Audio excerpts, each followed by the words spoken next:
Just look in your feet, yeah, indeed. An alucard filled with beef, hate, and greed. Grown men caught up in gossip and idle chatter, sitting around counting another man's money, betting on whose woman's ass is fatter. It's all laughs and giggles when they start calling her wiggle. But these same dudes want to pull the heater when their main man starts chasing that cat, but labeling her a cheater when she claps back, brandishing his own goods like a badge of honor. But he has none for her. Sister, sister, sister, there's far too many of you crying.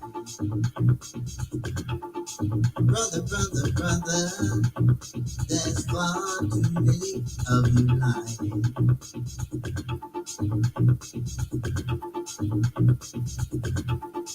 Are the goods really his or just on loan?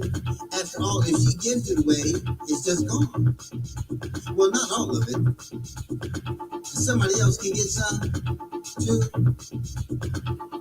But why do we get so upset when somebody gives what belongs to them to someone outside of us when it was never ours in the first place?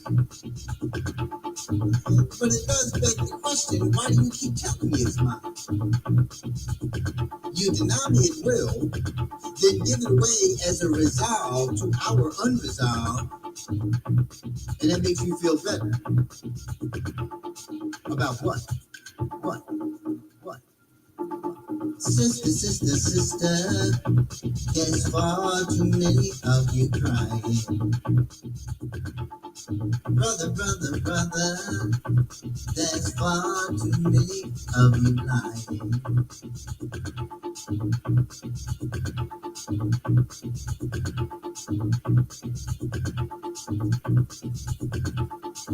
Why is she the bride and he is the groom? She should stand for purity, commitment, and strength, while he is to be prepared and trained. For what? Again, understanding the significance of this Eve to Atom, one standing for evolution and the other being the smallest unit of everything, both contributing 23 chromosomes to make a whole one, but it only takes one to destroy his son. Sister, sister, sister, there's far too many of you crying.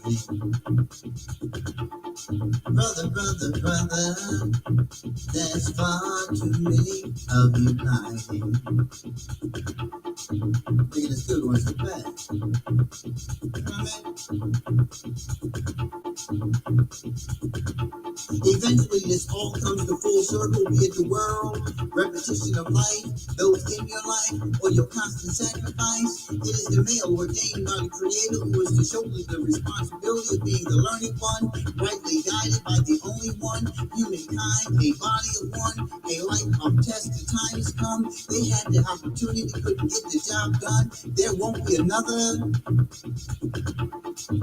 There won't be another. There won't be another. The time is one. The time is one. The time is one. One. Yes.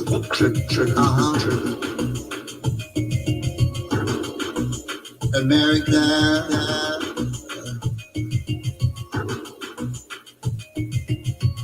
America.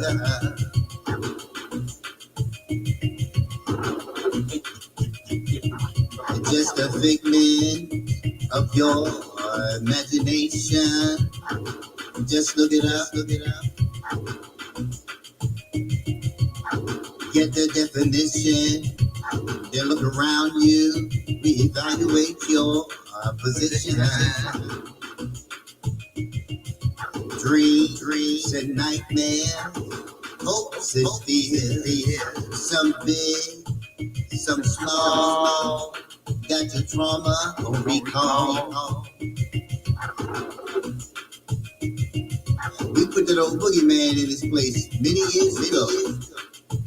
But they still unpack them sheets annually, doing a little recruiting, you know? Shit. We ain't sure. That's why they hiding in plain sight. It's what they do. It's not just us they're after you too. What's up, y'all? Ain't none.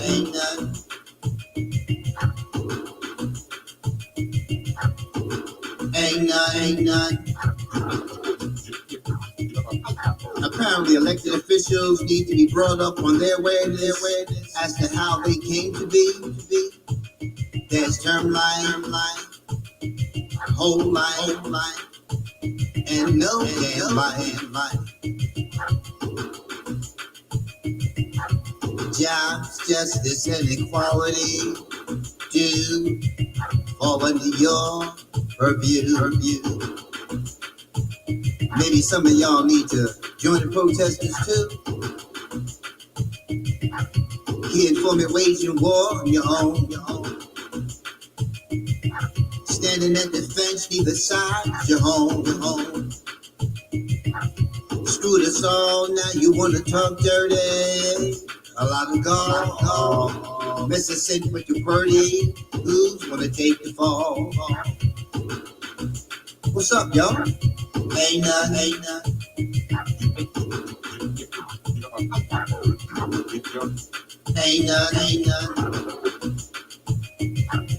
It's easy to talk tough from the podium.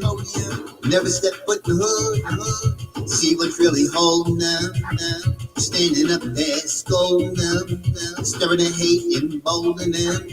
Fuck around and find out we colder than them. Ain't our first rodeo, we older than them. Original man, we're soldiering them. What's up, y'all? Ain't none. Ain't none.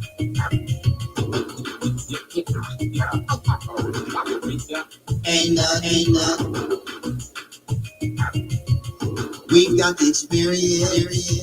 We know how it's done. They're rotating gatekeepers, keeping the bad chasers on the run.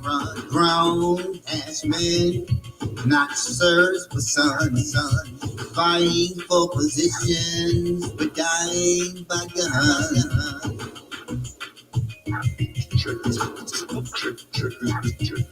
Our aim should be them. There's us, chasing paper that breathes in God we trust. Hustlers hustle, the players play.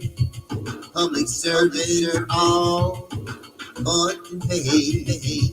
Gamblers and dirty deeds, violators of law. Proven track record, constituent contingency clause. Just collateral damage. Just need your vote. Just out ice.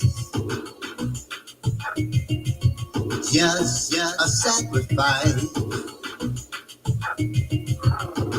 What's up, y'all? Ain't none. Ain't none.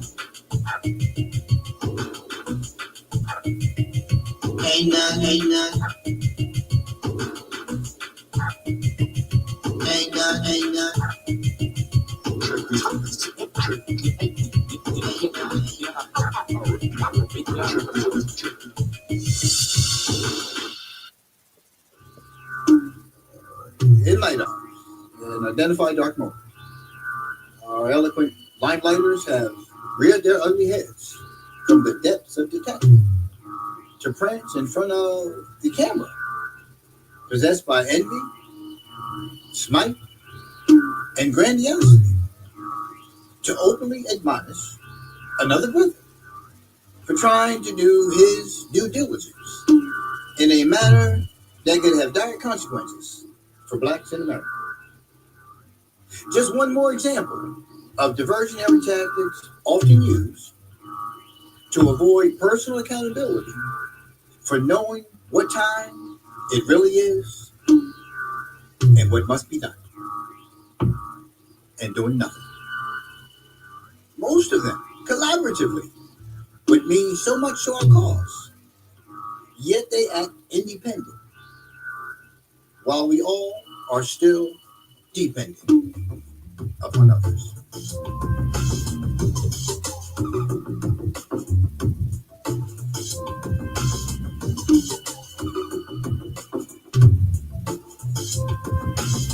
America,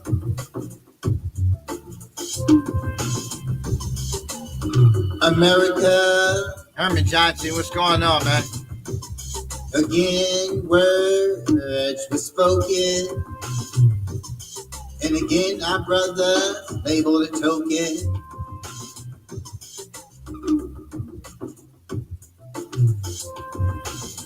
They were talking man to man, so I thought. But the other ones walking away to avoid facing the differences while diminishing the similarities, missing an opportunity to offer impunity from what many thought he should have done for the black community. He was the president of the United States of America, who is black. He was not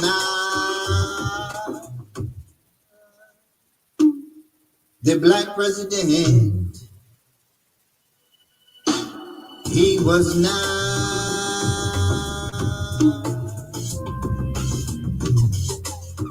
the black president. He was not, he was not, he was not.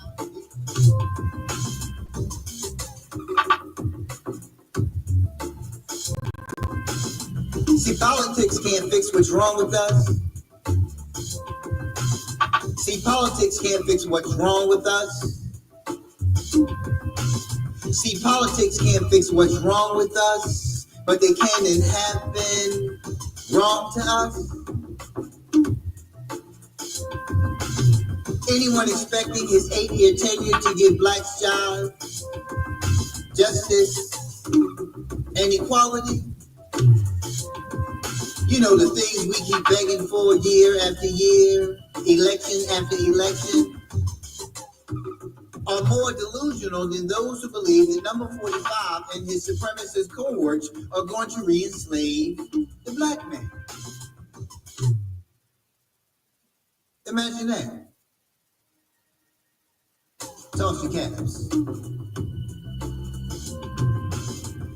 Now, in defense of our brother, not that he needs it, but it's for him.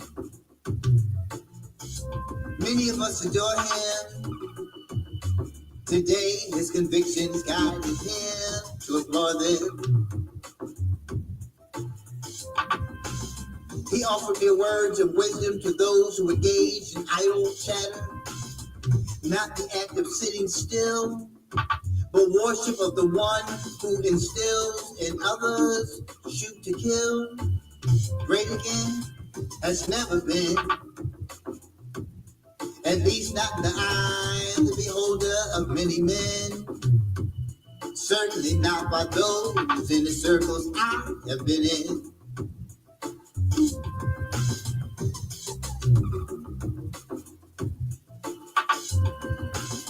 Slandered and ostracized, no mollies, no drive-bys, no innocents sodomized.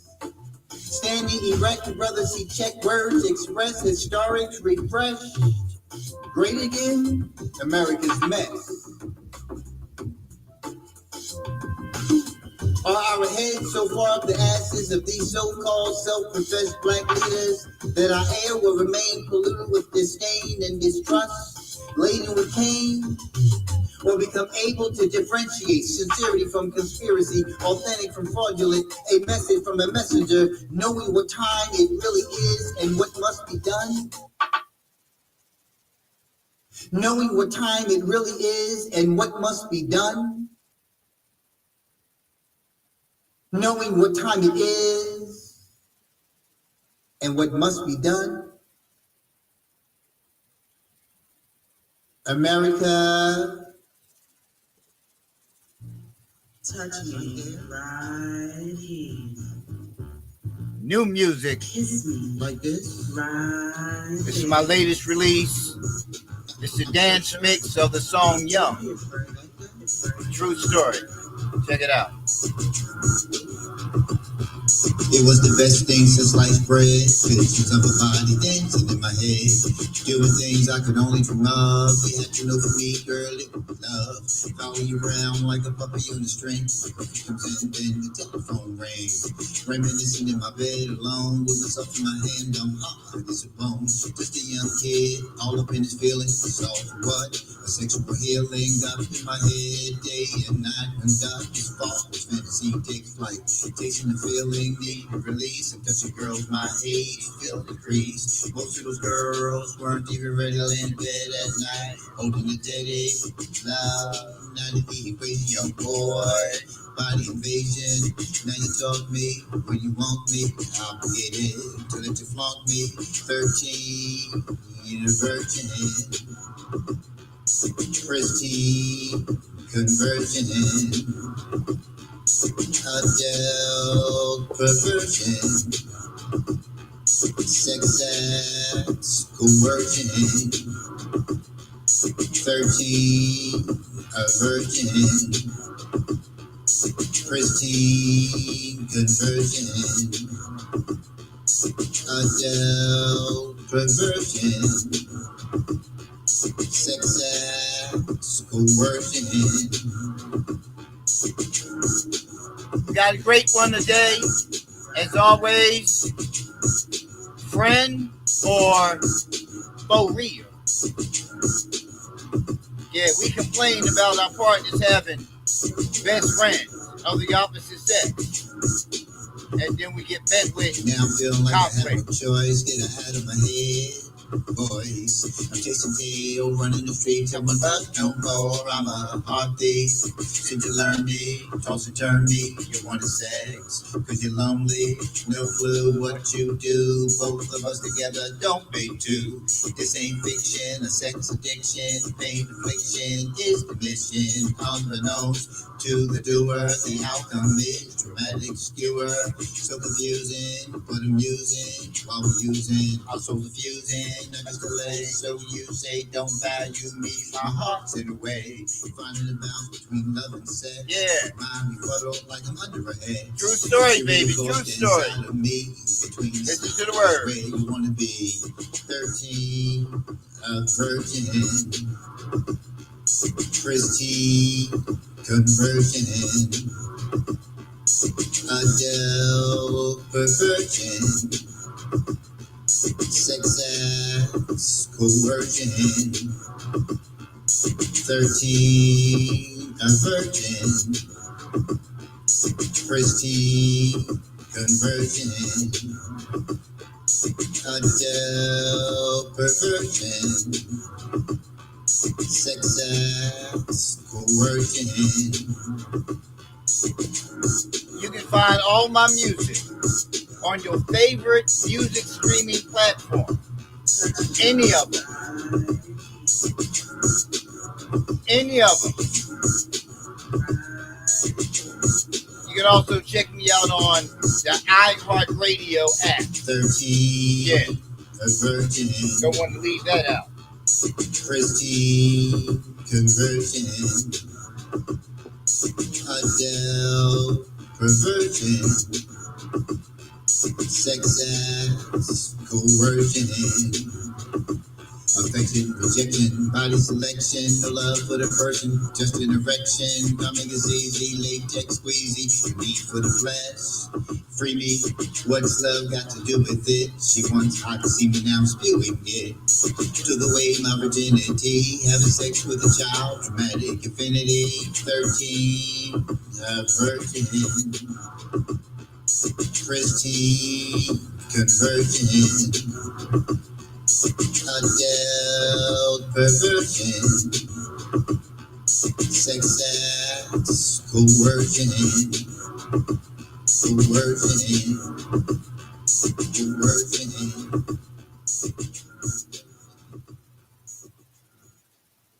Again, welcome to another live episode of Daddy's Right Here Live. I'm your host, as always. Thank you, thank you so much for tuning in. You can be doing anything else on a Saturday morning at 10 o'clock than listening to my mouth. And Herman, you've heard my mouth for many years. And thanks for tuning in, man. So, friend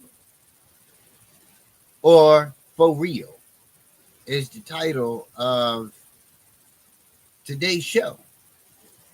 And it's faux hyphen real.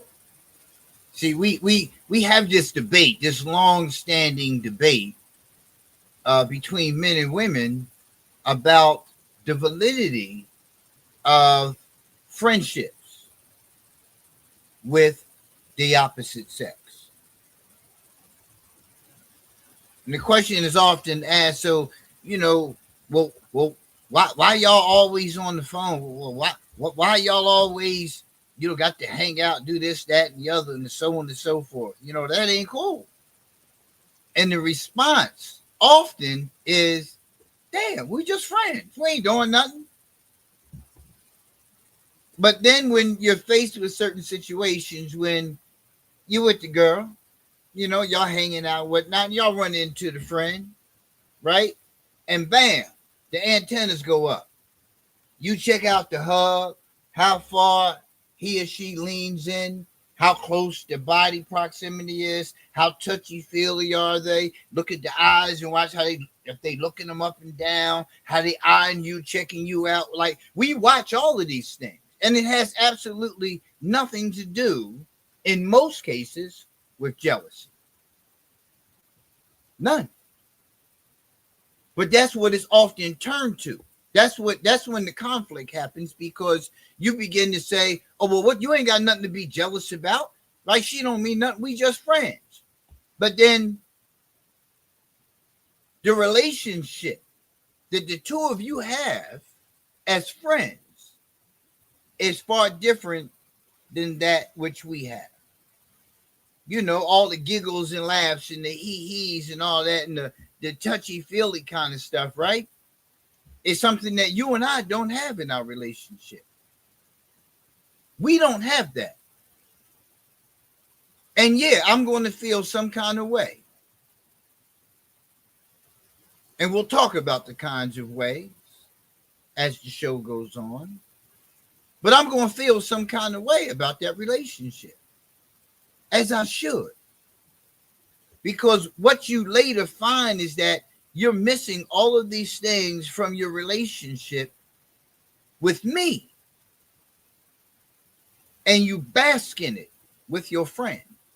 Now, we haven't even had the conversation yet about your friend's perspective on that relationship, because that's the other part that's missed. Let me share this with you. Years ago, I was in a relationship with a young lady. I thought it was a promising relationship. And some things transpired between us. Nothing infidelity, nothing, something changed in my life. I was in the midst of a transition in my life, and some things had changed with me. So, me being who I am, I began to, I somewhat distance myself, because I was on another mission at the time. I had lost a job, one that I was like, I really loved. And, I was put in a position where either resign or be faced with having to have a 1-year probation, like, for something that I didn't even like have a hand in, something I didn't even do. But when you supervise people, that's where the problem comes in, because you're responsible for them, right? But anywho, so I lost the job, and I had not long separated physically from my wife at that time. had my own place, and things were beginning to look up. When you go through, anybody knows, when you go through separation, divorce, it's tough. No matter how good or how bad, it's just tough. And had my own place and whatnot. Things were starting to move along, and I was starting to feel pretty god darn good about myself. But I lost the job. But rewind to leading up to that, she was dating this cop. Well, rewind beyond that. She was a friend of. She had a friend, who she had known for some time, who'd been there through thick and thin, obviously. And the her and I started seeing each other. Eventually him and I got introduced because that's what he wanted. He wanted to be introduced. But when her and I became official, he stopped talking to her. He stopped calling her. Fell off. She didn't hear from her, anything like that. And I told her then. I said, listen, dude's in love with you. She's like, nah, it can't be all that. Ain't no reason for him to stop and talking to me and all this other kind of stuff. I'm saying, listen to what I'm saying to you. He's in love with you. He's going through some feelings right now about this that you and I have between us. Because he was hoping it's going to be him. Now, I don't know, dude. I just can see. And I can just listen. Right? And just conclude out of what I've observed and what I've, heard. And then his actions. She's like, nah. It's not that. And then, they had only been one time, which is usually what people say, which only happened once. I ain't sure throw no shade because with me, you're going to see me more than once. All right. But I'm just saying that. So, and then eventually, fast forwarding back up to when I lost the job, things changed again. He's back on the set.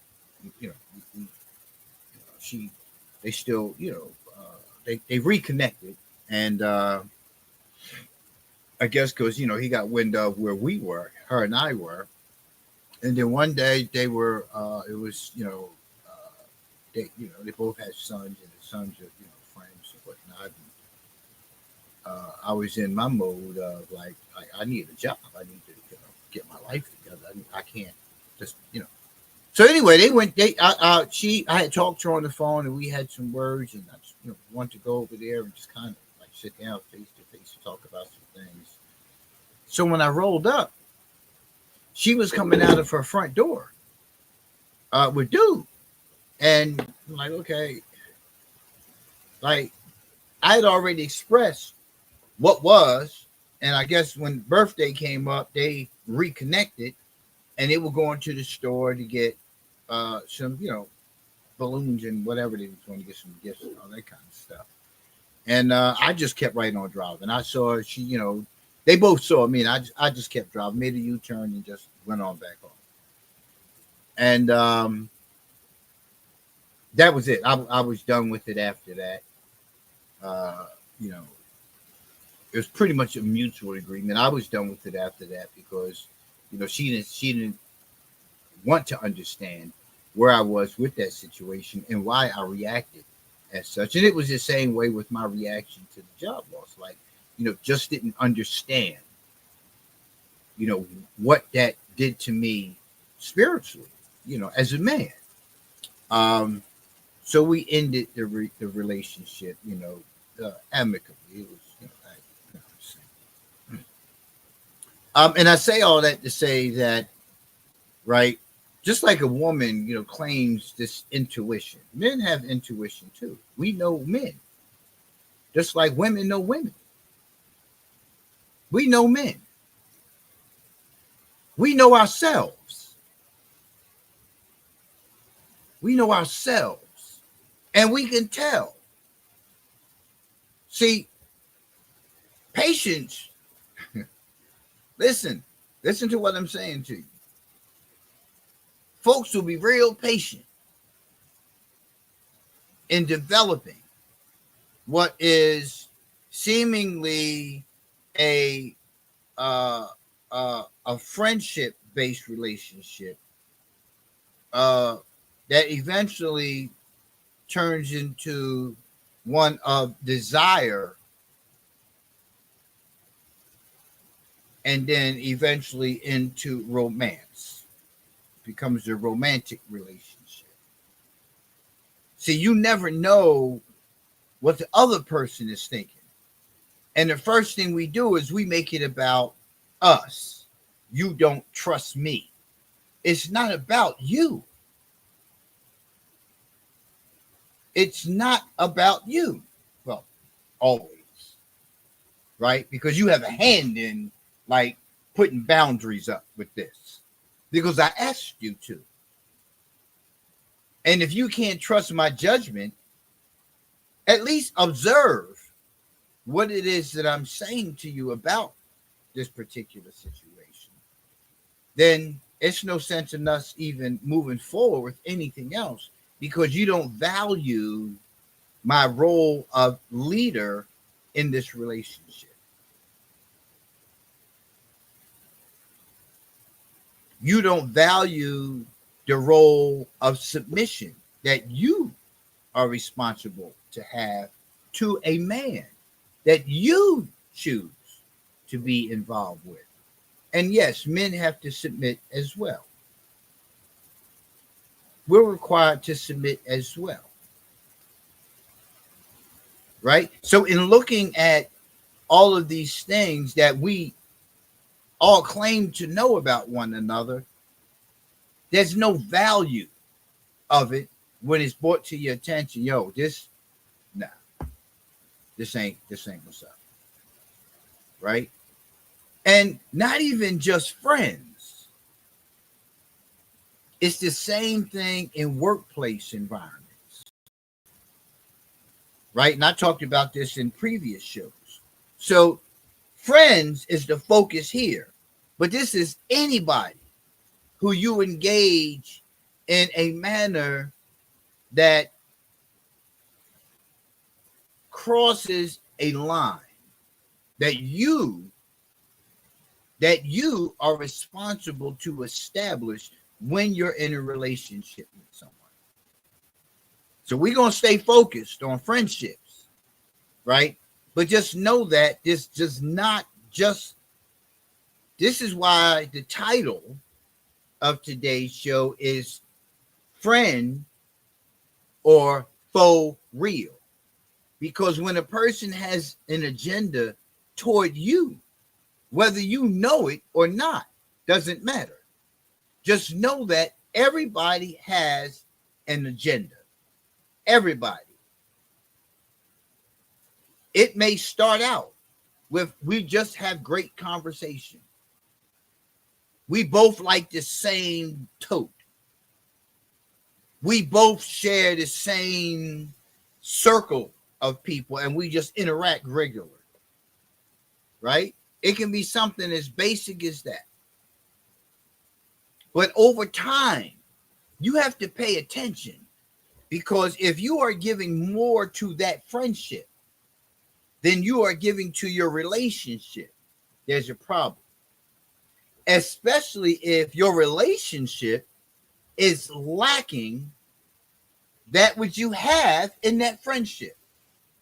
And you're using that as a basis to continue having that relationship with that friend because they're convenient. Now, here's where you begin to use the other person. So you use that relationship. You defend that relationship that is identified and labeled as being a friendship, but you don't see yourself where you have crossed the line and entered into the realm of infidelity. Infidelity is not just a sexual act. It is not. Newsflash. Infidelity encompasses everything that causes you to deviate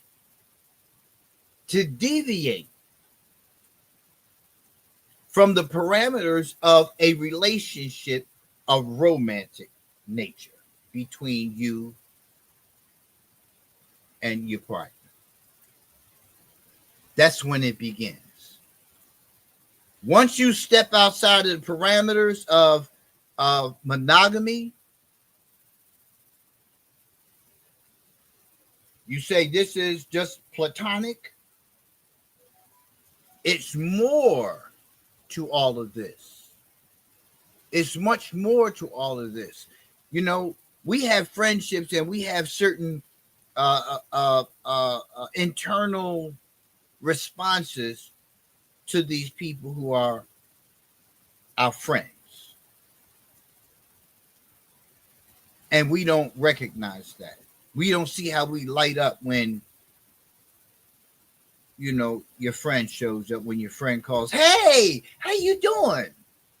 You know, that's how she responds to the, you know, the call when dude calls, you know, whatever he called for. He could have just called to invite us somewhere. But you don't see where you light up. "Hey, what's going on? What's happening? How you been? What you want?" Right? You don't see how your character shifts in the presence, or when the connection is made by telephone or text or email, whatever. You don't see the shift in your own self.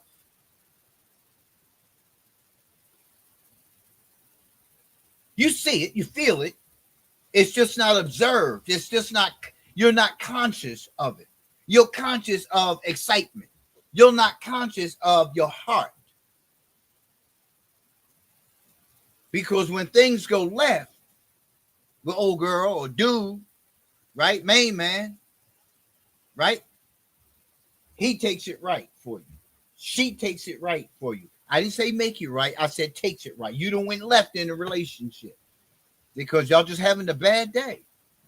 Y'all having a bad moment. But as soon as the friend shows up in whatever capacity, there's a shift. You feel better. Yeah, we do know people. We have friends of the opposite sex in our lives. We do. The boundary line moves. The parameters change when you enter into a relationship, a romantic relationship. It has to. It's just like when you go from being single to being in a relationship, it changes. When you go from being in a relationship to engaged, it changes. When you go from being engaged to married, it changes. Stop letting people tell you that nothing's going to change. We just going through the motions. It does change. If it doesn't change, there's a problem. A romantic relationship is the development of what may be, what could be. Engagement is a promise to keep going what we started out romantically, but to not let it just be romantic. We want to be life partners. We want to raise a family together, if that is the case. We want to build a house on the hill with a white picket fence. We want to build a business together. We want to do this for the rest of our lives together because we work together. So never let anybody tell you that nothing changes when you get married. Things change each step you take towards your final destination of marriage. Everybody doesn't get to their final destination. Everybody doesn't get to the engagement stage. Therefore, people who are not focused on getting to the last stage of a relationship will always retain, will always have on reserve certain friends.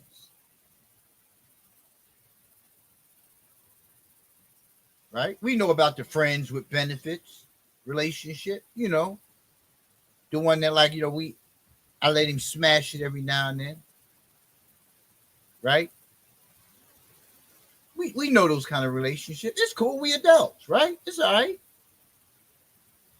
And then we remain connected even when we enter into a romantic relationship, even when we enter into an engagement in marriage, we still remain connected. Why? Why? It's a reservation. It's plan B. And we ain't talking about the one you take after having sex and don't desire to get pregnant. It's plan B. Right? Whenever something goes wrong, whenever things go to the left, this is the person that makes it go right. Pun intended. You dig what I'm saying? So you have to ask yourself why you hold on to that relationship. Ask yourself that honestly. Because as long as you continue to hold on to that relationship, you will never give 100% into this romantic one that you have established with someone.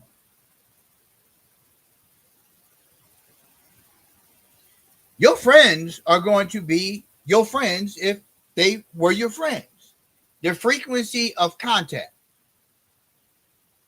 is what you have to begin to look at. Why dude got to call you once a week like he checking in like you his mama or something? Why dude always calling? I don't care why that y'all smoke weed. You get your own weed. You come home, you smoke weed with me. I don't have to smoke. Sit down, toke, and But you seem to You seem to have more fun with him. Why don't you just hook up with him? Because you hooking up with him and going to get some weed, y'all sitting there getting toted, or you're going to have a couple drinks, and that don't work for me. And why are you letting it work for you? If you're in this relationship with me, that we have a romantic relationship, that we've had conversation with, developing some things, building some things, that we ain't just hitting it every now and then. We know we have that kind of relationship. Why would you want to taint it with this? And you have to ask the question, because sitting down getting angry every time it happens is not going to change it happening. Having a conversation about it is what's going to make the difference. Then you have not been blindsided about why it exists, the purpose of it continuing to exist. Will it continue to exist? Now you have to make a decision. Yeah. Get it out on the table. And if every time you challenge it, it turns into a confrontation, you got your answer as to where it stands. Because no man, no woman who is seeking to solidify our bond is going to allow anything to come between us. That's part of your vows as well.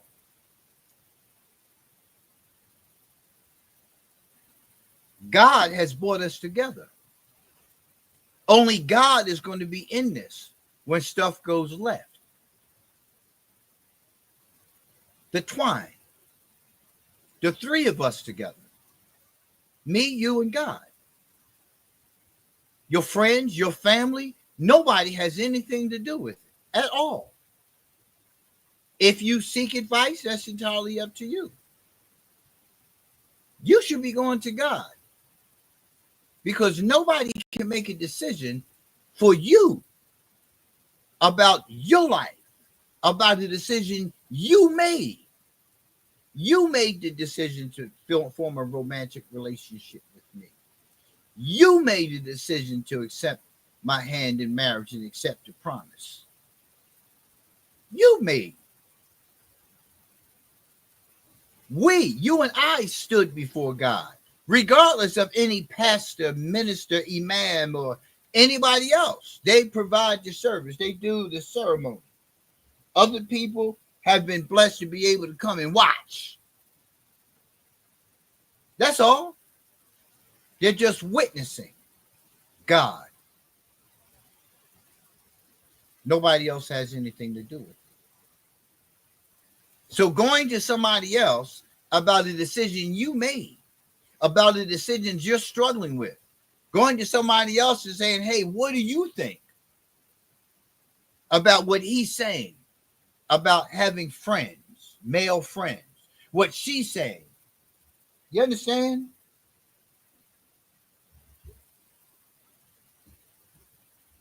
I ain't got nothing to do with nobody else. I didn't ask your friend to marry me. I didn't ask your mother to marry me. I'm not in a relationship with any of them, a romantic relationship. They don't have anything to do with any of this. If you think it's a problem for you, then it's a problem for you.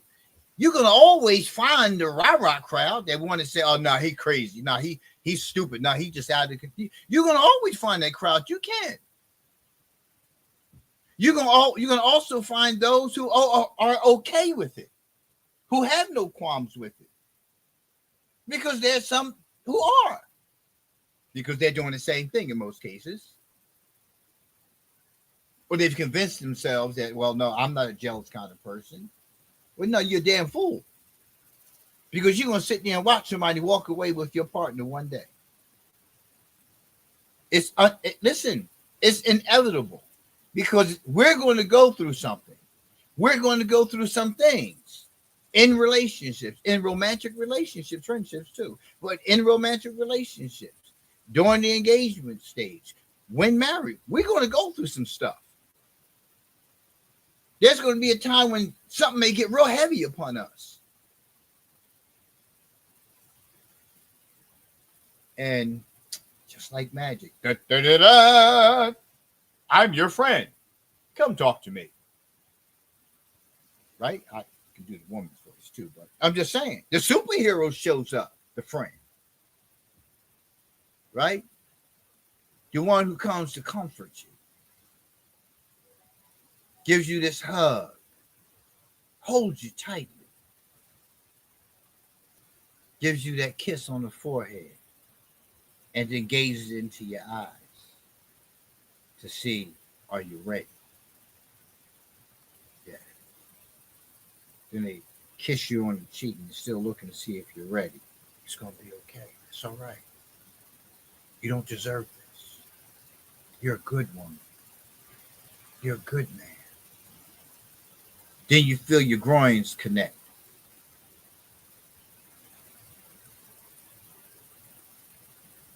And then you back up. No, we can't do this.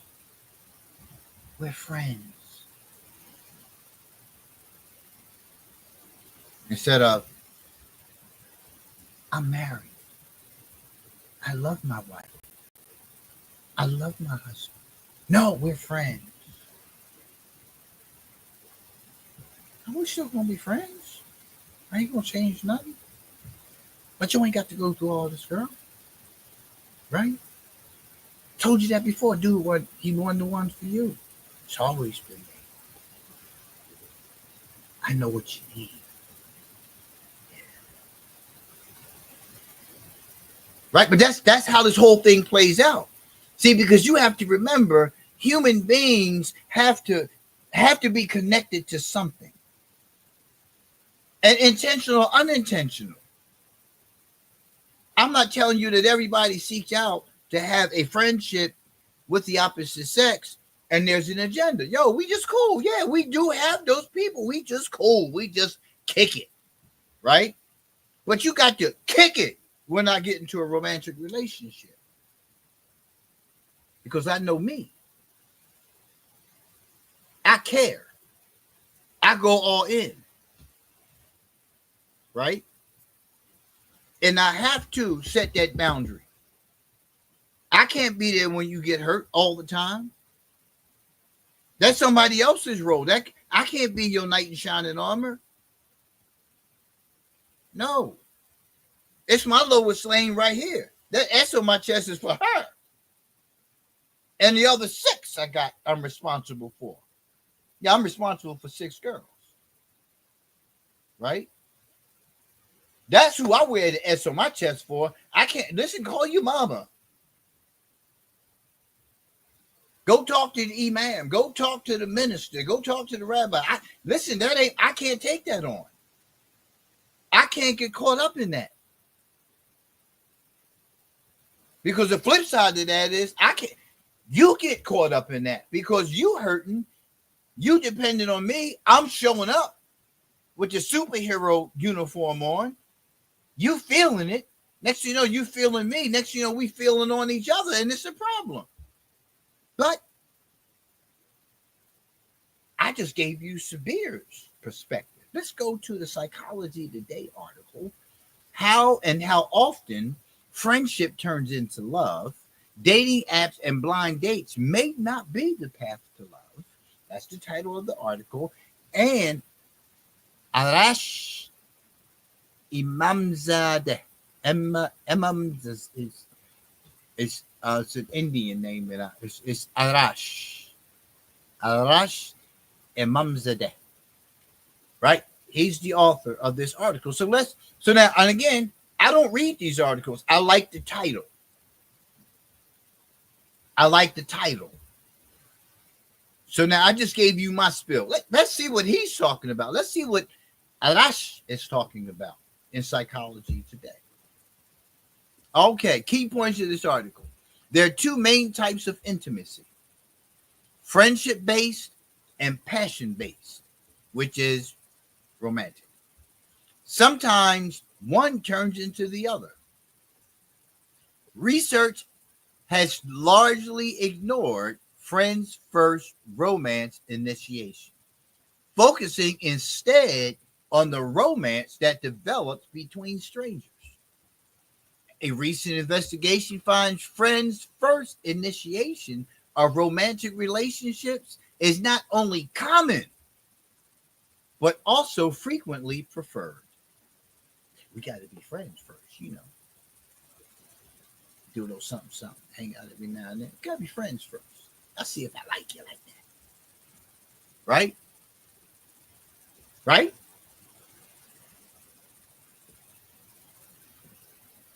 Let's go to the article. When you imagine people falling in love, how do you see it happening? Specifically, do you imagine two strangers falling in love after going out for a few dates? Or two friends gradually developing romantic feelings for each other? More generally, do you think the majority of people who become romantically involved started dating as strangers or after forming a friendship first? That's the question you need to ask yourself. Right now, another part that they didn't put in here was just sleeping together. She dropped it like it was hot at the club. We went to the spot. We got it in, right? And that was the beginning. That's not dating, folks. That's not dating. And a lot of relationships form just like that. It's good. We went back for more. We went back for more. We went back for more. It wasn't. We went out on no date. It wasn't none of that. We were just, and we were happy with that. We're adults, consenting adults, and we were happy with that. So let's not, forget about that one, because that one also turns into a romantic one, and a lot of times that turns into a romantic one, and a lot of times the other person wasn't aware that it was now a romantic one. There was no conversation had. We were just having frequent sex. And one of us, it's seldom both of us, one of us got to a point of an emotional connection and began to believe that this was, in fact, a relationship. See, dating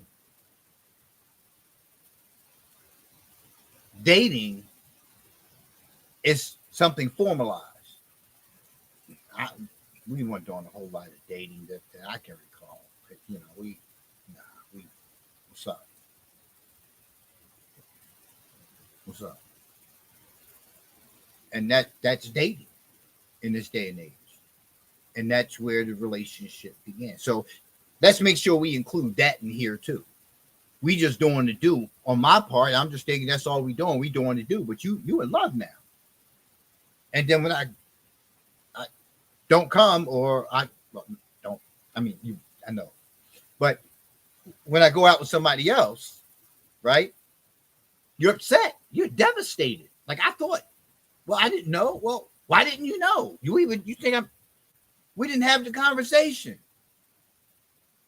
Yeah, we didn't have the conversation, and it happens for men too. Well, she wasn't interested in none of that. She just wanted to give you a little something, something.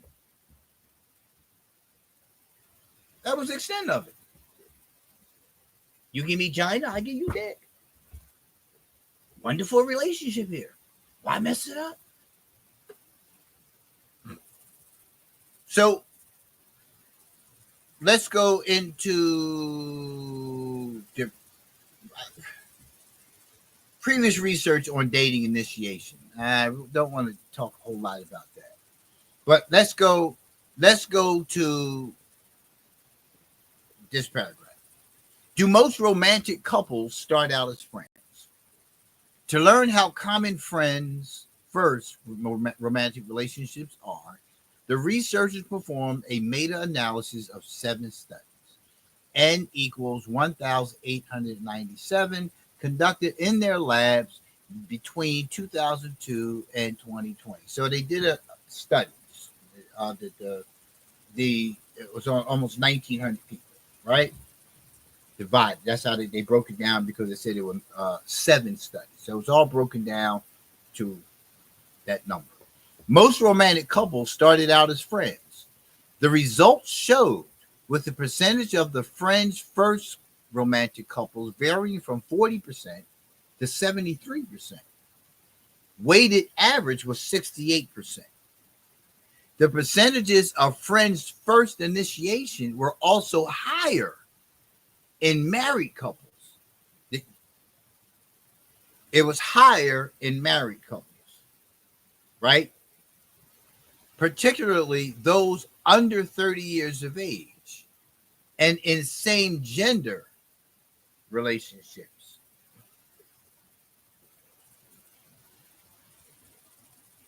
Lastly, 42% of friends first married couples reported having had a friends with benefits relationship with the person they later married. Again, this was even more prevalent among, they used the word in the article, among queer and same gender couples. That's their words, the queer. Again, this was even more prevalent among queer and same gender couples. So what it's suggesting is that for those people who later marry and for those who are in queer and same gender relationships, that those showed a higher number of friends first and then later together, right? That's what those percentages showed. And it also specified the age, friends first age.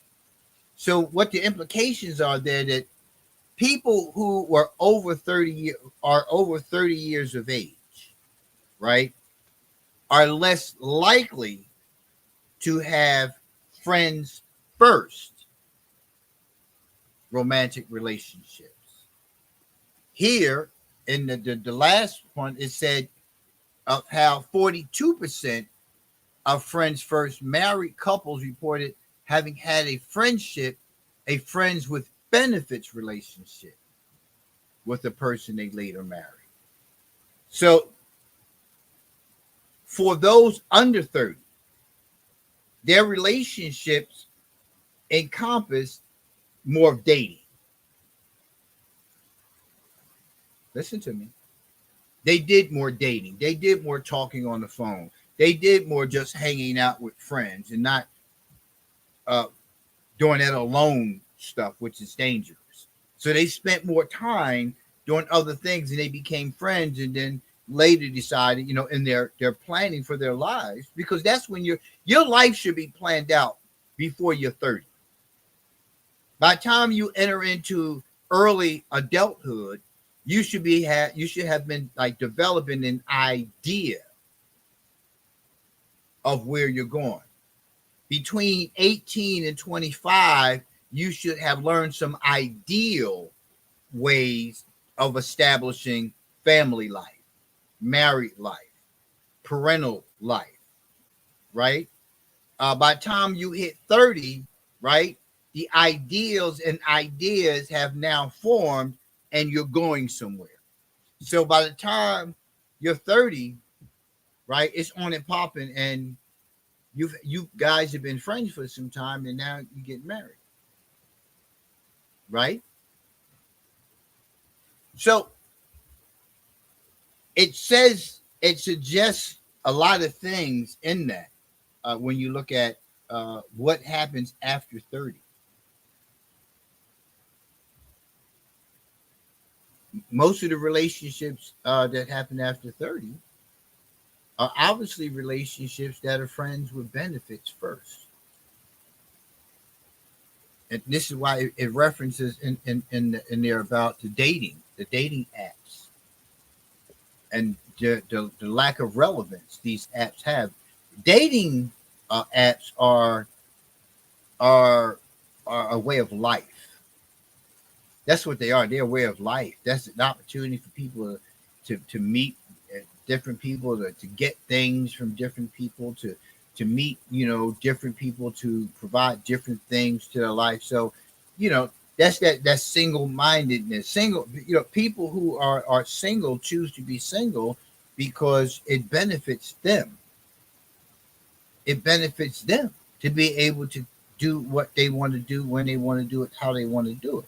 Now, you can call it whatever you want to call it. I call it selfish because our creator created us to not be alone.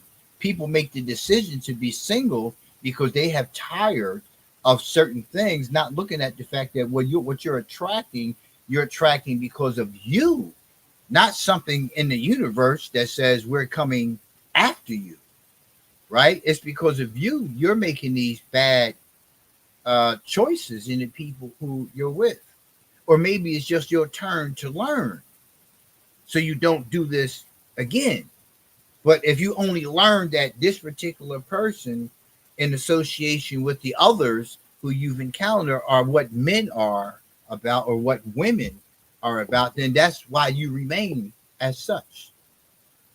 And then some just prefer to do it because I can get somebody to pay my electric bill. I can get somebody to pay my mortgage. I can get somebody to pay my car note. I can get somebody, who doesn't want to have dinner by themselves, and he or she likes to spend money, and we go out, and that's life. That's living. There's no. That's the idea.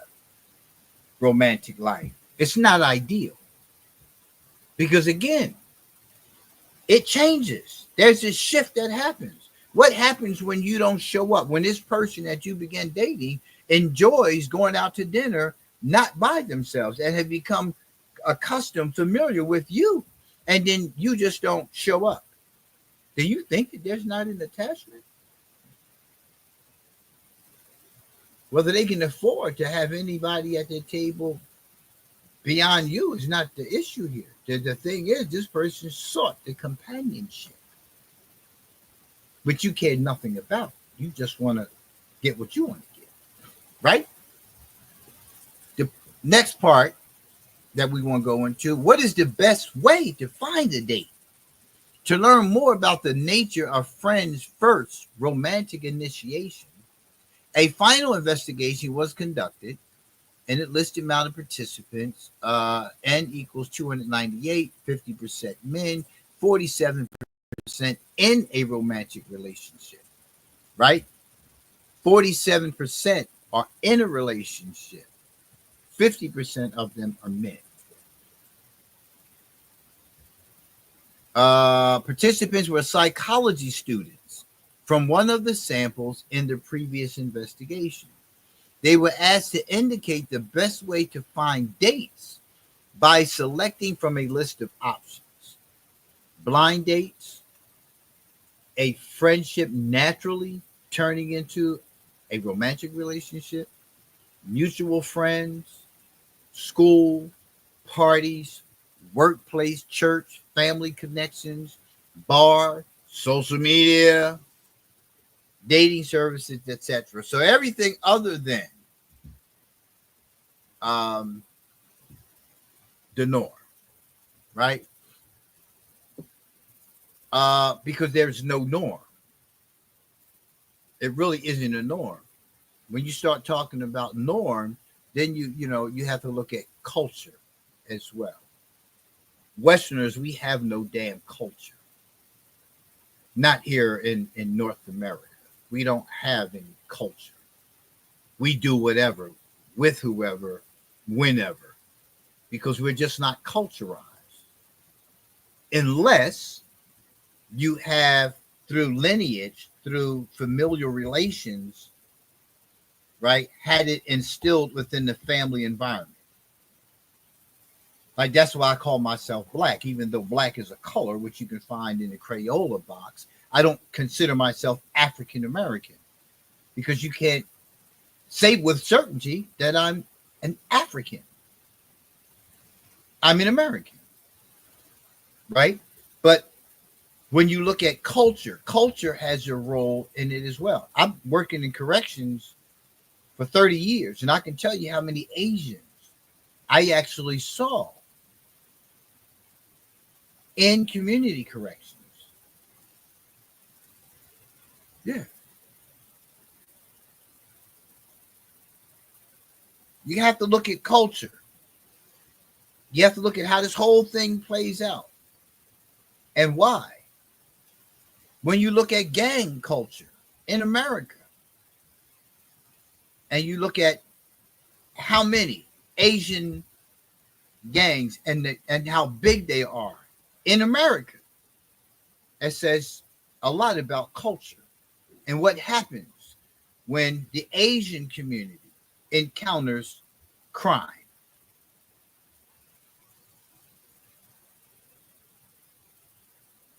Didn't think about that, did you? But we're talking about relationships today. So culture is very significant. And Middle Easterners who come to America have a certain culture that exists within their relationships where the woman won't have discussion. She's not permitted to have discussion with anyone about her marriage. Counseling, that's a culture. Culture says this is your husband. It's between you and your husband. And it's stood by culturally. In America, it's not as such. So when people become westernized, right, things change. It's a lack of culture. But those things are significant to how people conduct themselves in relationships, to dating and all that other stuff. And we talked about the workplace and parties and, hey, listen, you can dance. You're a good dancer. So we connect. So we dance on the floor and we start touching, grinding, gyrating hips and all that kind of stuff. The workplace, again, we check out the other shows that talked about all of those things as well. Right? Hey, mama. The top 3 most frequent responses regarding the best way to meet a potential romantic partner were the following. And this is through that study. Remember, the number was 298. 50% of those in this study were men. 47% were in a romantic relationship at the time of the study. Friendships that turned romantic, 47%. Getting to know a potential partner through mutual friends, 18%. And meeting at school, college, or university was 18%.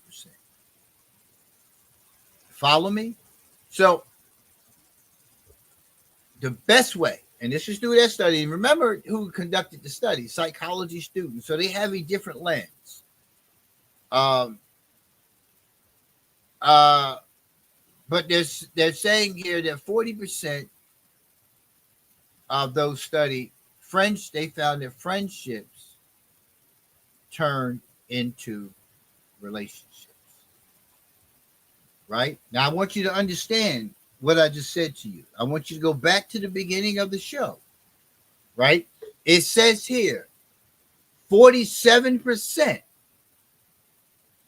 of those studied found that friendships turn into romantic relationships, that these people were friends and they eventually entered into a romantic relationship. So let's go back to the title of the show: Friends or Faux Real. So when you sit down and you tell your partner, oh, ain't nothing going on with us, we just friends. The study just said 47% of those 298 people, 50% of them men, 47% of them were in a romantic relationship. 47% of them said that the friendships turning into romantic relationships was preferable. So that means that they were friends first. So when you sitting here getting mad at your woman, when you sitting here getting mad at your man telling you that you need to do something about that relationship, you ain't got to cut it all the way off, but you need to take it all the way down, you need to do as such. Because one of y'all is feeling it. Plain and simple. So, see, these are the kind of things you have to look at research and studies and not just thinking about your own way of doing things when it comes to having the conversation about how you interact with the opposite sex and the same sex too. Let's be clear on that. Because there's always a focus on the opposite sex because of our creation, because of our conditioning, because of our value system, because of our belief system, because of our understanding that God created man, woman, and that.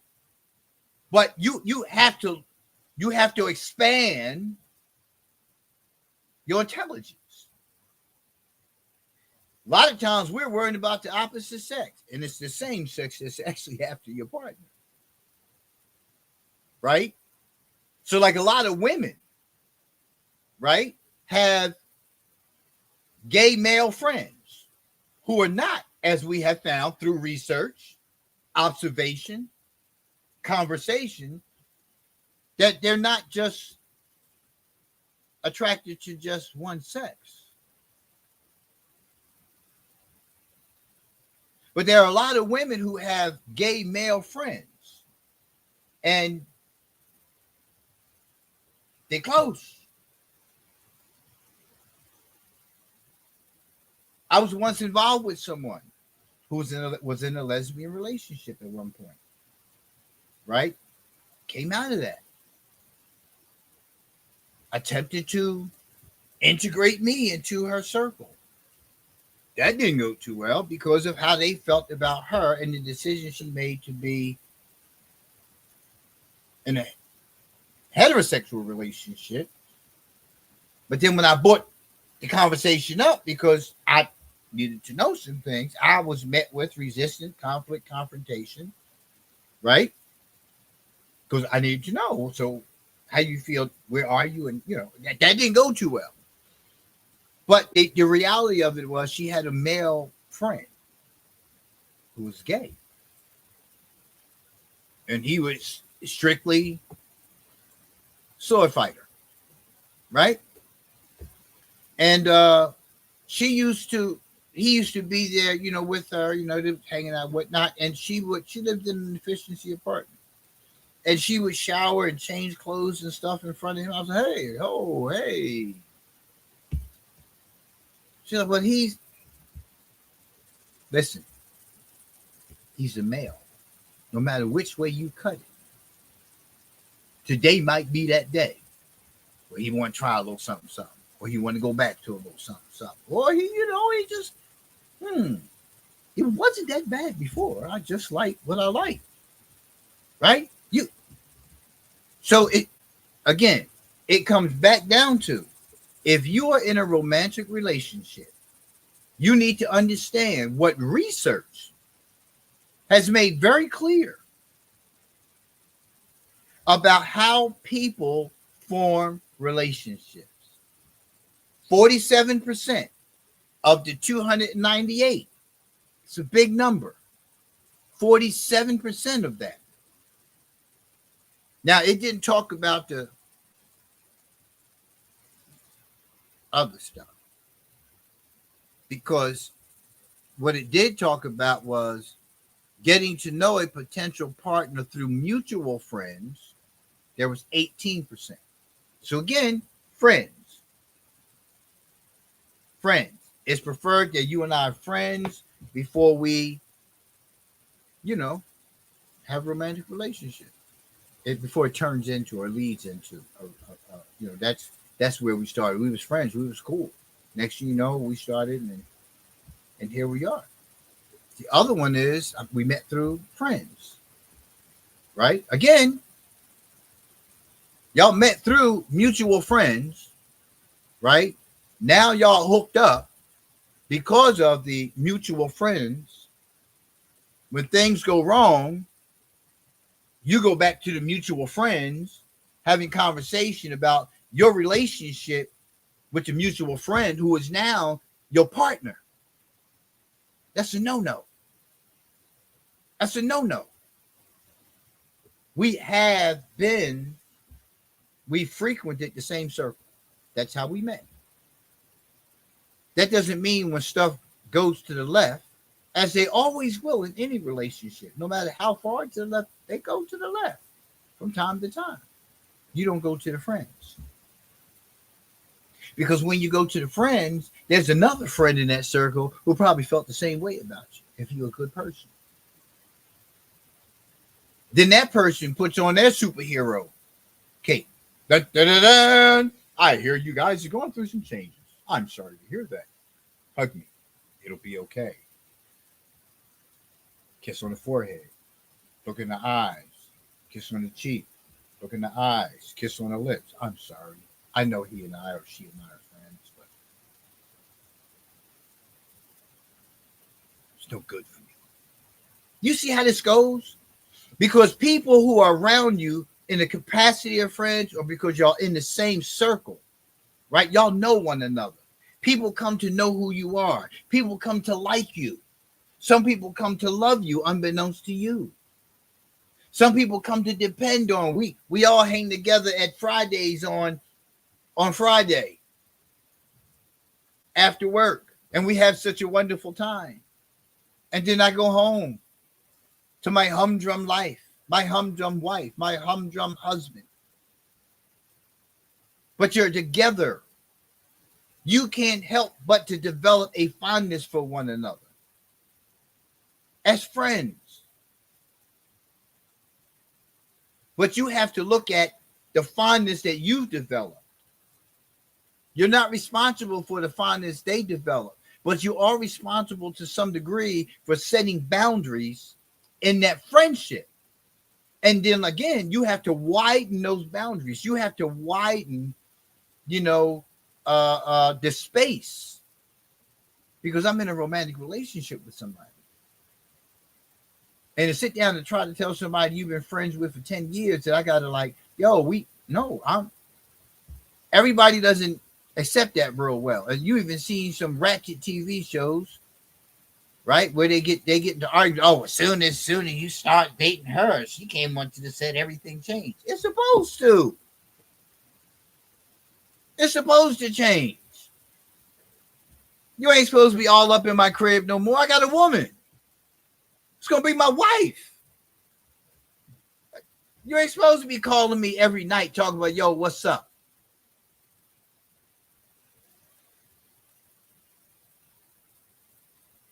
What's up? Oh, he mad because I called you? She mad because I'm calling? Well, let me talk to her.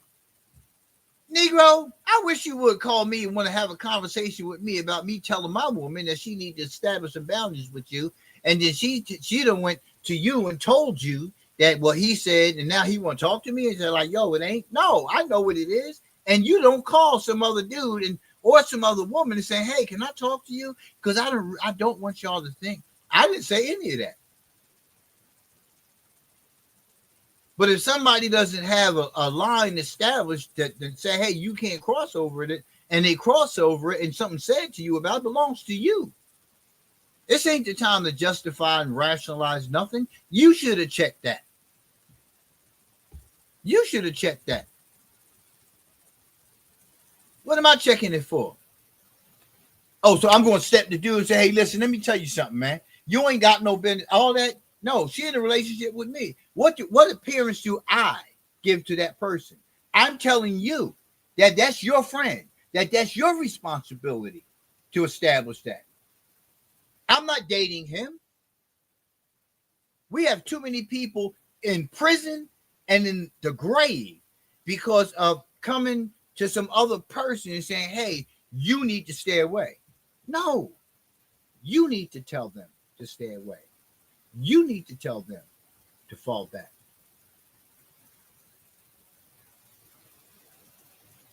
That's your job. Because if you allowing it, what am I going to check him for? What am I going to check him for?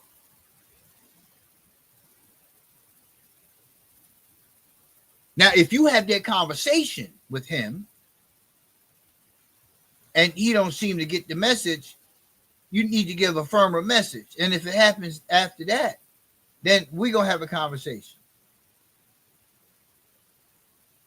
Then we're going to have a conversation. Because the first time, some people, well, he must have got mad because I called and, he fall back for a minute, then he pick up the pace again. Right? You need to be very clear from the gate. No. If it's something going on, party or something like that, you want to invite us to, give me a holler. But ain't no sense you call and just say, Now, I can see if we ain't talked for a minute, right? But you calling, a couple times throughout the week, once a week. You don't need to be calling my woman once a week. For what? Every now and again, hey, I'm just calling to see how y'all doing, how the family is and whatnot, let you know how I'm doing, every now and again. You ain't going to be calling once a month either. Right? What you calling for? What you calling for? You need to call your children like that. You need to call your wife, your husband like that. Don't call mine like that. 100%. It's you and me. 100%. You don't give to somebody else outside of your relationship what your partner deserves to have. That kind of mindset, right? It is not 100% from you. I need 100% from you. I need to give you 100%. If I am given 1 iota of a percentage of my time, of my laughter, of my suffering, because as partners, you get it all. You get all the smoke as my wife. You get all the smoke as a husband. That's what we agree to. The good, the bad, the right, the wrong, the indifferent, we get it all. And if you're giving any of that away, that means somebody else begins to feel entitled.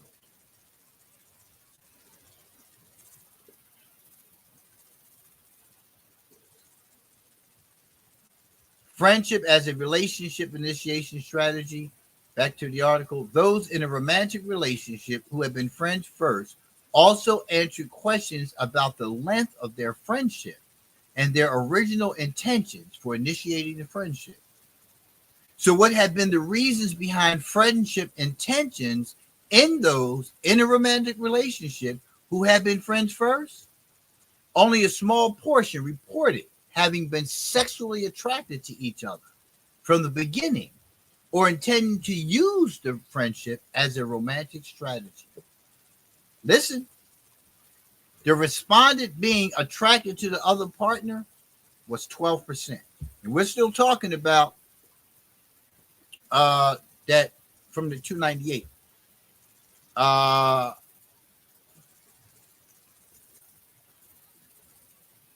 So the respondent being attracted to the partner was 12%. The partner being attracted to the respondent, 18%. Neither attraction developed later was 70%. I want you to understand the statistics here, the numbers, what they're saying. What they're saying is 70% of those who were sampled, 70% of them were not thinking about being sexual, weren't sexually attracted. There was no sexual attraction in existence at the time. 70%. Listen to what I'm saying to you. Neither of you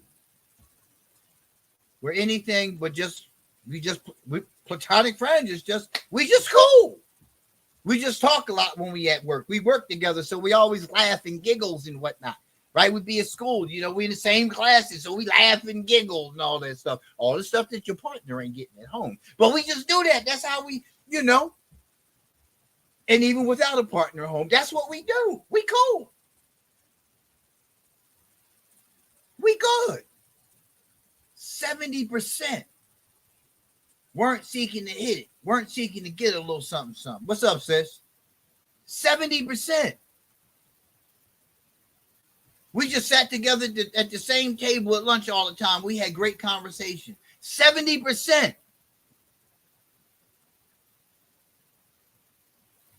Every time I went to the store, he worked at the store. She worked at the store. Every time I went to the store, we just busted it up for a few minutes and whatnot. I was wound up at the store for a whole 40 minutes, right? I was only been there to get this. And, 70% of people had their relationships just like that. It was just like that. There wasn't any sexual attraction. It was all we cool. So when your partner is saying to you that it ain't cool, look at your 70%. 70% said, yeah, we were just cool. And then later, I became sexually attracted. What triggered that? Familiarity, comfort, consistency. If it happens at work, I see you 40 hours a week. We busted up in that time. I'm seeing you for 40 hours. When we at school, I'm seeing you doing classes. When we at church, I'm seeing you every Sunday. My dress is getting tighter and tighter. My cleavage is down to my navel at this point.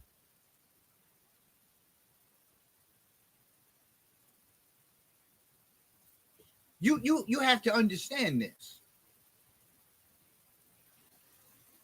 So if I'm telling you, as my woman, you need to do something about that relationship, read this article.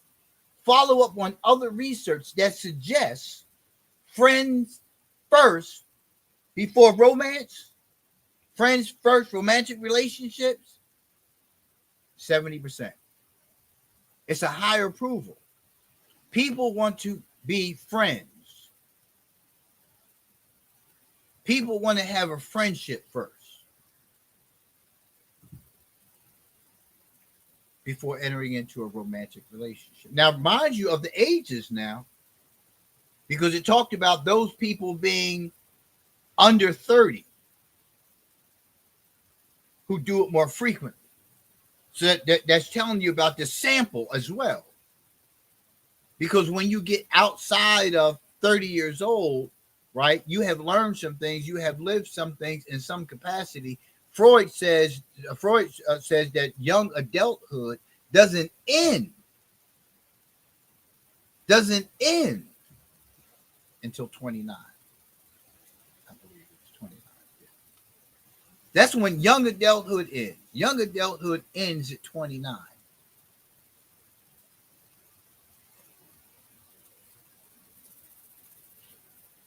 So you have to look at those ages. That doesn't necessarily change because you're over 30. It was just the sample, who they sampled, and how many people the sample was. Would they get something different if they sampled those from 35 to 60? Right? 65, we do another 30 years. Because as you age, things change. Your needs change. Your desires change. Right? Companionship is of the utmost importance when you get to your 50s. Right? When you get to your 50s and above, you start looking at, you know, companionship in addition to what you already have. When you hit 60, it's straight about a companion. You know, which is what? Which is saying, hold on now. Which is suggesting what? Friendship. Right back to the same thing. So for those 30 and under, friendship first, romantic relationships are preferable. When you start looking at 60, not just my experience as 60 plus, that friendship, which is companionship, is preferable.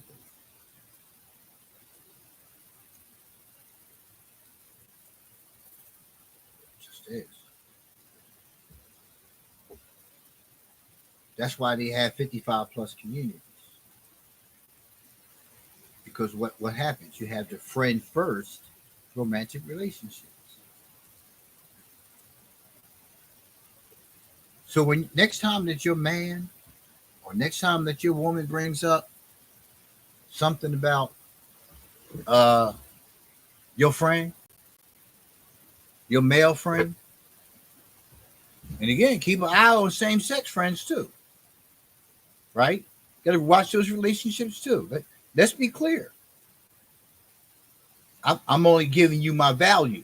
My value is the opposite sex. That means that when I'm talking to my woman about dude who is a friend of hers, and how I think that relationship needs to have some boundaries, and she decides to get upset about it, that coworker that she has, that needs some boundaries, that fellow student that needs some boundaries. Next time that you have that conversation and it goes left, you need to make it right. You need to read some articles like this. This is why I do articles, because we need to read more. Because we need to stop looking towards our friends, our parents, family members for solutions to our dilemma. Because a lot of times, those are the very same people who are in our circle who actually influenced such behavior. Anybody in your circle influence you in some degree or some capacity. You shouldn't be going to them. You should be finding a neutral source. First and foremost, you should be going to God. You should be praying about it. But you need to read. Psychology Today, I've always read. There's article after article after article, things that I can learn from a neutral perspective, as well as from a professional perspective, as well as from statistic, evidence-based information. I didn't make this up. I didn't just one day in my head.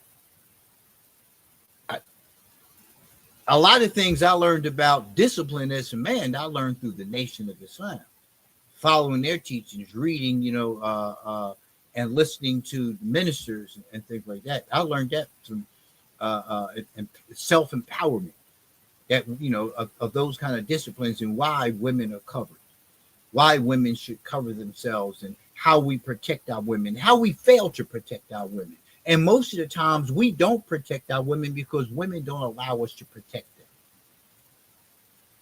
And then the claim is, well, we ain't got no man, no men, I ain't no men out there. Well, again, look at yourself. You attracted that type of man. It's not every man. You attracted that type. Like, I can't blame, my failed marriages on them. They were my selections. I was their selections. It's two good people in the marriage that just didn't work. But when you have a man who is protective of you, allow him to do that. That's his job. That's my job.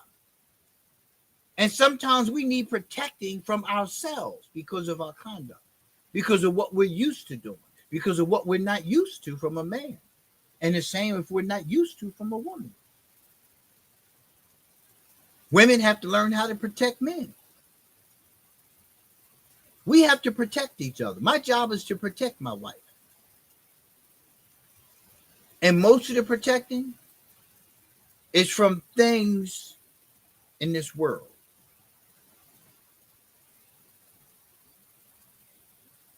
And especially other men.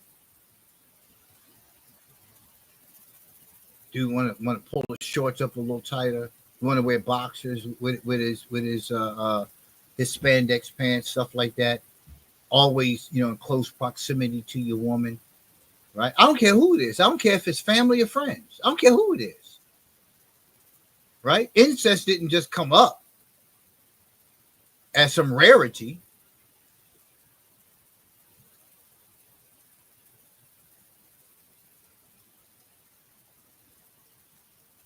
You have a man, you respect that man's perspective. You don't have to agree. But that's part of the submission. If you're in a relationship with me and we're going somewhere with this relationship, right? You have to learn how to submit. Men have to learn how to submit to their woman as well. In this day and age, people don't want to submit. Therefore, we have what we have going on in our societies, especially when it comes to our relationships. Right? But just look at the numbers. Look at the research. The research clearly says friends first forming of romantic relationships is preferable. And then it follows up. 70%, right? Did not have intentions on trying to hit it, trying to get with it. That's a big number. So it shows how important friendships are. So when your dude say to you, babe, yo, no, and she start telling you jealous and all that other stuff, jealousy ain't got nothing to do with it. Take it to this article. Take it to any article on how romantic relationships are formed. Ask her. See, this is where you get, knock all that conflict and confidence out the box. So how did you and I form our relationship? Let's look at that. How did you and I form our relationship? Is that how you form all your relationships? So that means that if you cheat on me with somebody else, y'all go have sex, right? And we formed our relationship that way. And you went and had sex with somebody else, and now you're in a relationship with them because that's how you form relationships. You form relationships by having sex with the person, and then ultimately y'all just had your regularity and you were in love. That's how you form relationships. Therefore, when you cheat, you have formed another relationship. If you form relationships by beginning by being friends first, that means that any relationship outside of me, right, that you're having with the opposite sex, right? And again, same sex too, if that's your twist, but opposite sex. So if you got a relationship with dude and you saying to me, y'all friends, our romantic relationship started out as a friendship. This relationship started out as a friendship. We went from friends to romantic.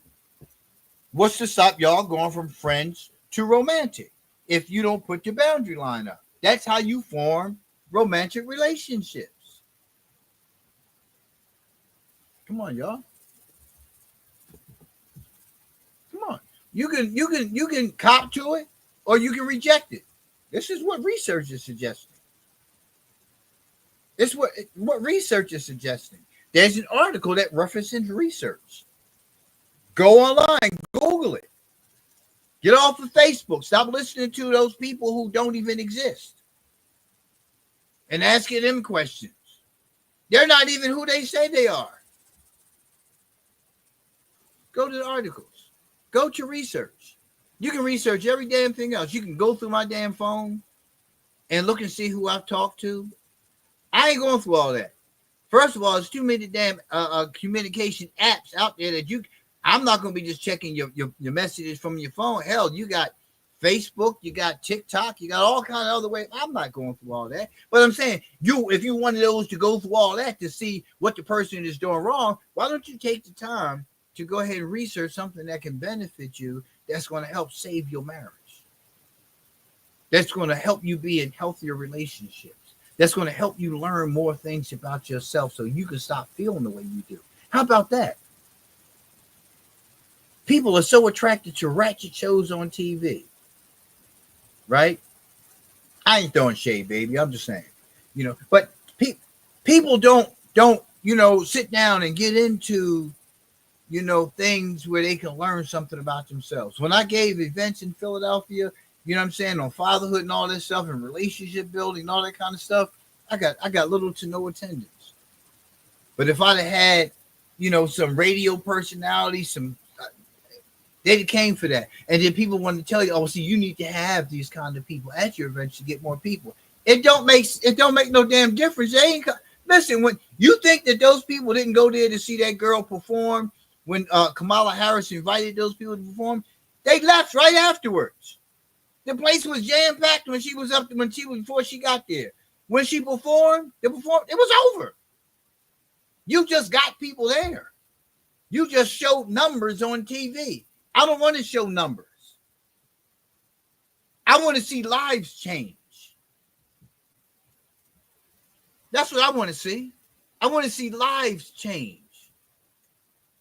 I'm a facilitator of change. This is what I do. That's what I want to see. Sure, it'd be great to have 1 million followers. But I'd have to do some raunchy stuff in order for my numbers to go up. Because people are not interested in saving their life. They're interested in telling other people what they need to do for their lives. Or they need to do for them, for their lives. People are not interested in changing. People are not interested in living and enjoying life. That's why you have no idea that heaven and hell exist in the same place, and you vacillate between both from time to time because of your poorly conditioned spirit. I'm just telling you the way it is. The suffering that you endure is self-imposed because pain is inevitable. Suffering is an option. It's an option. You choose to feel that way. You choose not to change. That's the choice. That's the choice you've made. Feel this way, not feel this way. And you still going, 10, 15, 20, 30, 40 years from now. It's not difficult. But that is your choice. I'm not walking around feeling bad. I'm not walking around carrying people's stuff in my head. I'm not walking around feeling like that. I'm not going to do it to myself. I spent time in my previous marriages working on them, doing the work, doing everything I thought I could do and beyond. Lost myself every damn time. Then had to go back and get myself so I can stop suffering. And then once I get myself, go find another one. Try it again. That's how life is. You can continue going through the hell with the same person, going out cheating, going out carrying that burden. Now you're cheating with this person. Well, I'll listen. What's that? What, Lay's potato chips? Me cheating? I can't just have one. No, no. I get lost in this stuff, man. Literally, pun intended. If it's one, it's going to be another one. It's going to be another one. It's going to be another one. Do you know what kind of life that is? It's not just the pain that you're imposing upon somebody else, but it's what you have to bear yourself, the lies, the deception, the confusion that you have to go through every day with the person you're coming home to. Like they don't know. And then when you find out they've been doing the same thing because they didn't have enough courage to leave either because they thought maybe it would change, but now they just embedded in the insanity as you. Now you got two damn dead ass batteries trying to start something.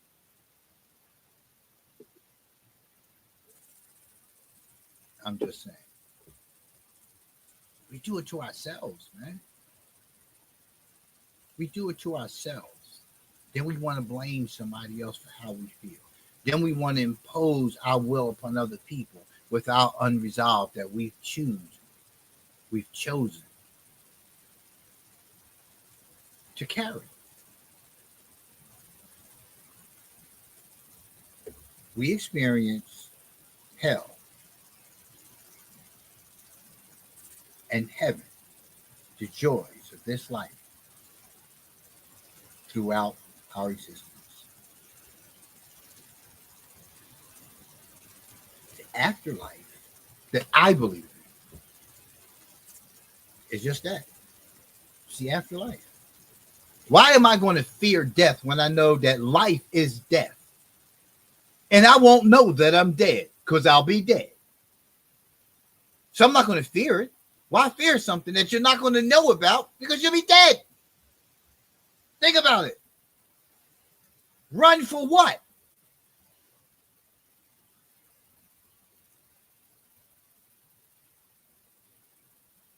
I'm going to fight you back. If it's my time to go, it's my time to go. It's not like I'm going to be sitting there like, wow. No, I'm going. I'm dead. Move on. Y'all gonna do it anyway in a few days. You'll be hurting for a while, but you'll be okay because you have to be okay. You don't have any choice but to be okay. The process of death begins at conception. Once you are born, if you make it out of the womb,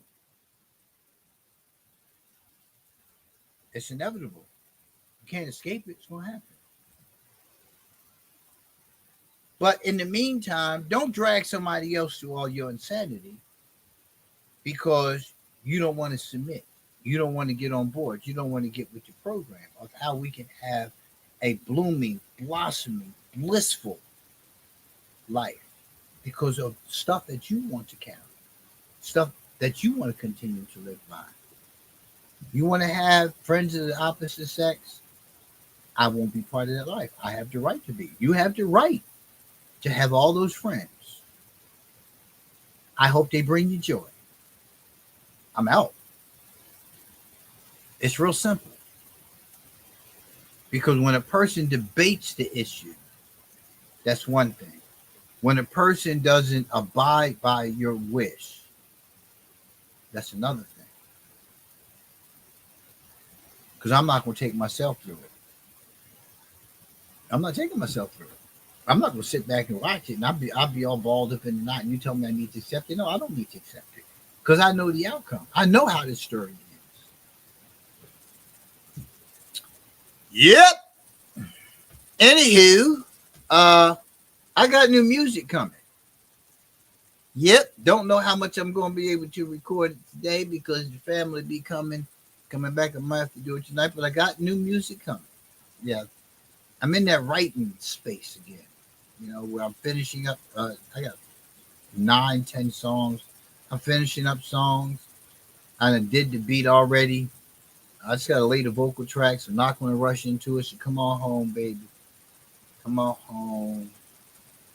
My wife gives me so much room, on Saturdays when she takes the little one out to dance class, and any other time that she can, she takes both of them. You know, um, listen, man, it's in the air right now for me. So I got another piece coming. I just dropped the last one, and if you didn't hear Young is a dance mix from the original song. So it's a dance mix of Young. And Young is about me at the age of 13 having sexual relations with a 21, 22-year old. Yeah. And how that affected me and my relationships, you know, my perspective on relationships early on. So that's what Young is about. If you haven't had the opportunity, listen to the first one, and then listen to the new version. As always, I appreciate your being here on Saturday morning. If you're doing anything else, but you're here, right? Thank you. Know that every Saturday at 10 a.m., uh, Daddy's right here live is such. I usually start the first half hour, 45 minutes with music so you can hear the music. Then I do my little monologue, and then we go right into whatever. I usually do a New Year's Eve show. Um, uh, I will be doing uh, an Unchained version, as opposed to being doing the New Year's Eve. I'll do the show next Saturday, and next Saturday will just be one straight from the heart. No article, nothing in front of me but the microphone, and pretty much setting the tone for 2025. Right? A lot of us have allowed uh, the White House to dictate our mood for the coming year. 4 years we've gone so far as the coming move for 4 years. Ain't that deep? That stuff gonna happen in the White House, man, with or without us. You gotta accept that. Who's in office gonna do what they do, whoever it is in office. None's gonna be better for us than the others. The real question is who's gonna be running in 2028. You ain't got nobody for 2024. Who's gonna be running in 2028? If we're not in a dictatorship by then. Hey, y'all have a great weekend.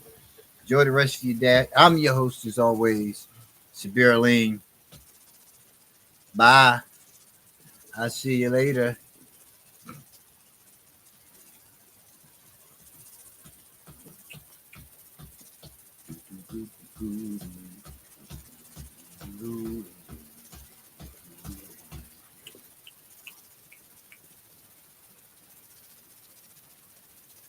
Look, up in the sky. It's a bird. It's a plane. Oh, it's just my dad. My dad. My dad.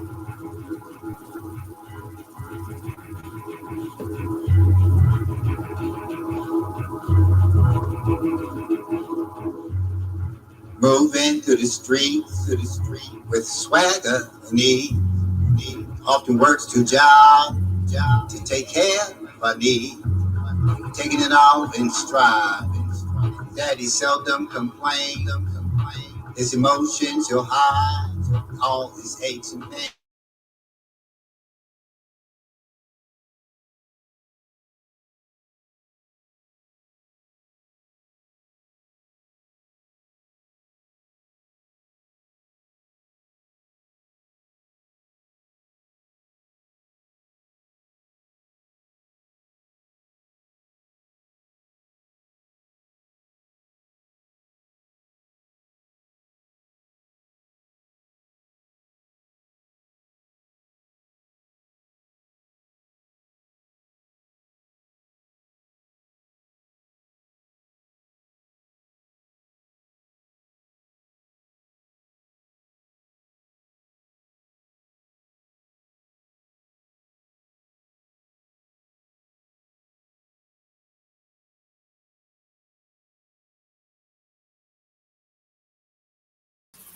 So that happens from time to time. The computer shuts down on its own. I'm looking for crash support to find out why the device does that.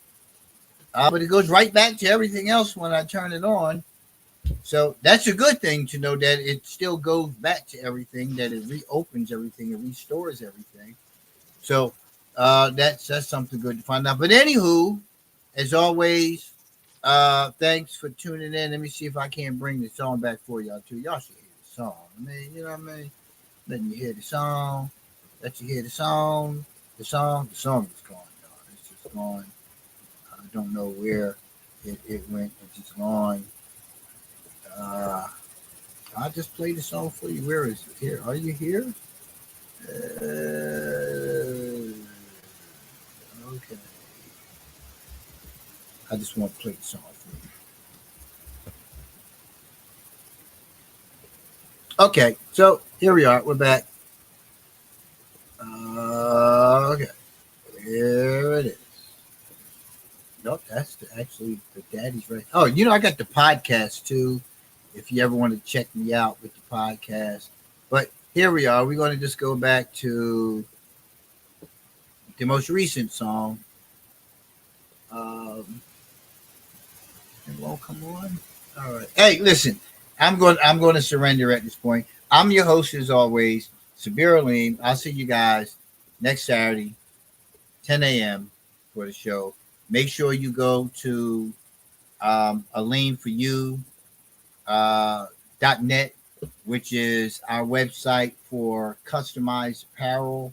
We have everything from socks, uh, spandex pants, pajamas, boots, umbrellas, uh, car seat covers, hoodies, cups, tumblers, mugs, suitcases, you name it, we got it. Aleem for you.net. Have a good one. Peace.